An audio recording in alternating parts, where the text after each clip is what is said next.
Welcome to the lovely Geneva, Illinois train station. It's a beautiful 5-degree wind chill morning. And you may be asking yourself, why are they lighting a camp stove on a tailgate at a train station at 4:30 in the morning? Well, this is a train station that I took to work for the last 10 years. And every morning I would arrive 4:15, 4:20 and meet a friend of mine, and we would go for a walk, and then we would get on the train and go downtown to Chicago and work. And we always joked that on my last day of work, we were going to come down to the train station, put our camp stove on the tailgate, and make coffee, and just watch everybody go to work. Now, normally at this time of day, there would be some activity at the train station. As you saw, there's not this morning, and there hasn't been for the last 12 months. However, time does march on. This is my last day of work before I retire, and I wanted to make coffee on the tailgate. So that's what we're doing this morning.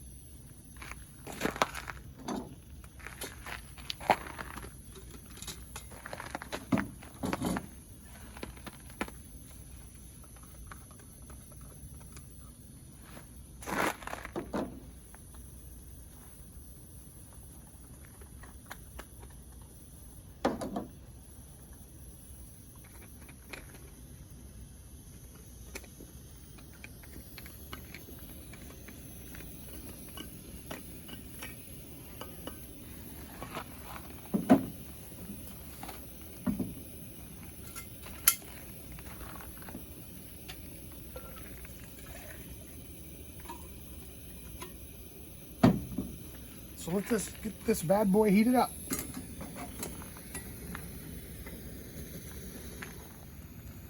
All right, well, we have a nice rolling boil on the water. So I'm going to go ahead and turn that off and let it cool slightly. Today, to make the coffee, we're using the Stanley all-in-one coffee system, which is a combination of the pot, a thermos,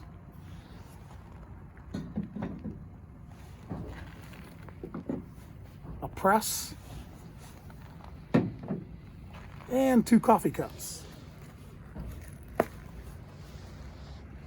I press coffee at home, so I have sort of a regimen on how I do it.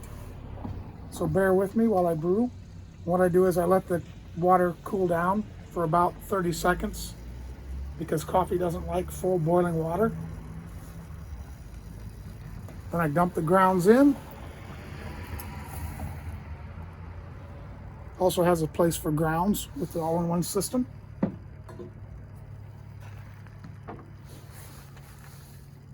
Give them a stir.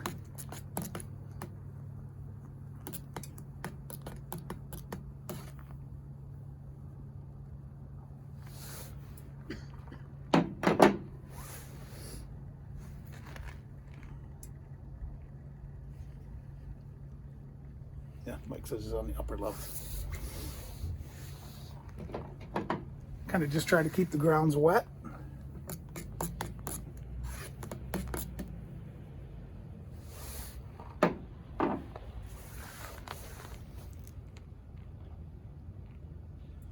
Now, with approximately 5 minutes left, I go ahead and press slightly just to keep the grounds under the water.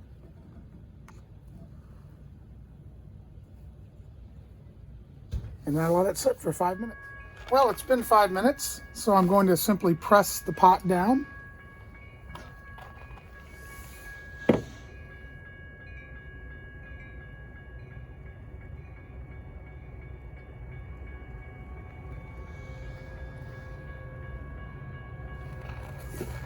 And it is chilly, so let's have some coffee.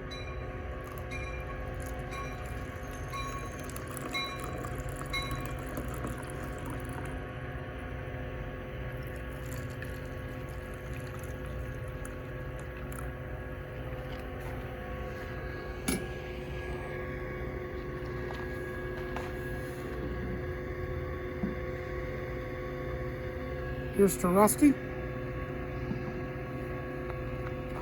Here's to all those suffering during the crisis. And here's to all those that I worked with. May you have a long and successful career.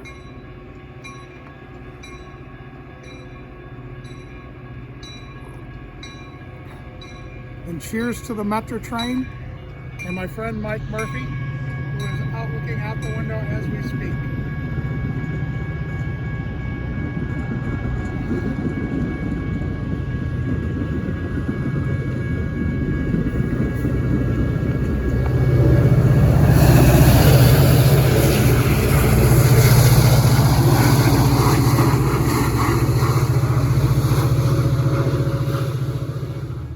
Now, the beauty of this system also is that if you don't use all the coffee at once, you have a thermos.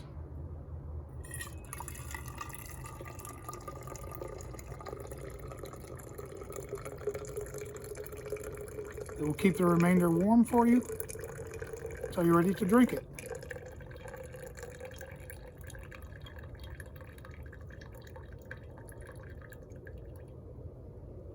You also have a pot to use for anything you want. When you're not making coffee, of course.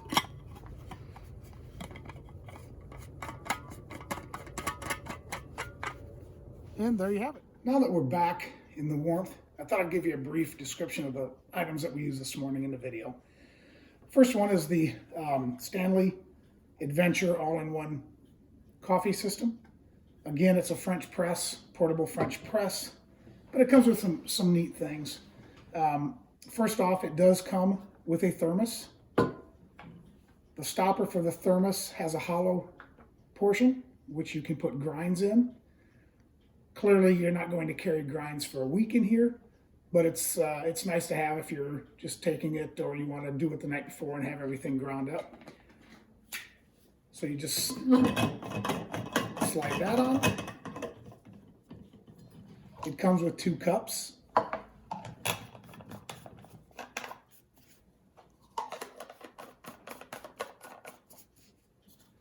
The plunger. Now I will say that the plunger is a bit difficult to clean. Certainly not horrible, but it does not come apart on the bottom like a home plunger. So you do have to kind of get down in there and work at it a bit to clean it, but it's not terrible. That just screws onto the thermos. And then it does come with a nice little pot. This particular version is 17 ounces.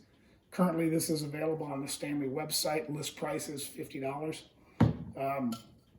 Comes with a nice little aluminum pot, folding handle. The only thing I would caution you about with this is that the handle does have plastic parts that serve as the lock mechanism. So the handle does lock when you're using it. However, if you use this on an open fire, I think that the plastic could possibly melt. So that's probably the downside I would see. And then this all just clicks together. So you have a nice little system to carry with you. Now, clearly not a backpacking item, I don't think. It's pretty hefty, but again, you can brew your coffee, put it in a thermos, carry it with you for later. You don't have to drink it when you brew it. The other downside I would say is that in weather like we had this morning where it was quite cold, the fact that it takes 7 minutes or so to brew the coffee in a thin aluminum pot, it does cool down a bit. So it wasn't scalding my mouth when I drank the coffee this morning. But I doubt that most people are camping in that type of weather. So, for any normal temperatures, this thing works great. The one that I do use and have used more often and longer is actually, I believe, a discontinued model. And as you can see, this one has seen a campfire. I did use this on a solo stove or a firebox. I can't remember which it was. But it did control the fire a bit, so it wasn't, all over the sides and things. So I did use it on the fire. This is a 1.1 quart, and this works for 2 people, I think, a bit better. This, I would say, is for 1 person. I could drink this pot pretty easily myself in the morning. This serves for 2. So again, if you can find this, I don't think it's manufactured anymore, but you may be able to find it secondhand or something, and I do like this as well. Last item to talk about is the stove. that we use today. It is a Coleman stove. It's the Guide Series Compact, model 533. It burns both Coleman fuel, white gas, and unleaded fuel.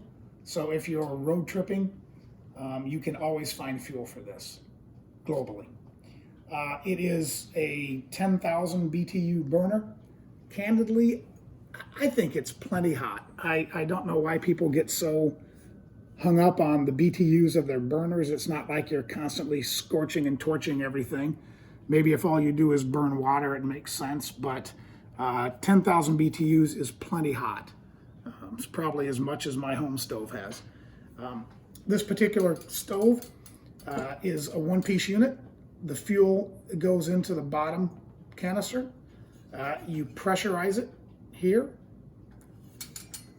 And this is your one control knob for lighting and flame adjustment. It carries 1.1 pint of fuel.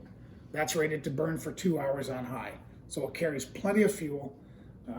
It may be a little heavier than some of the backpacking stoves, but given the fact that you're carrying your fuel and it burns for 2 hours in one unit, I think it's a very efficient stove.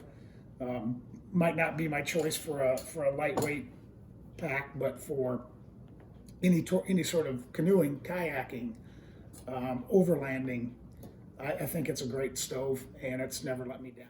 As always, thanks for watching, and especially today for sharing my retirement day with you. I hope you found the products interesting and the reviews useful.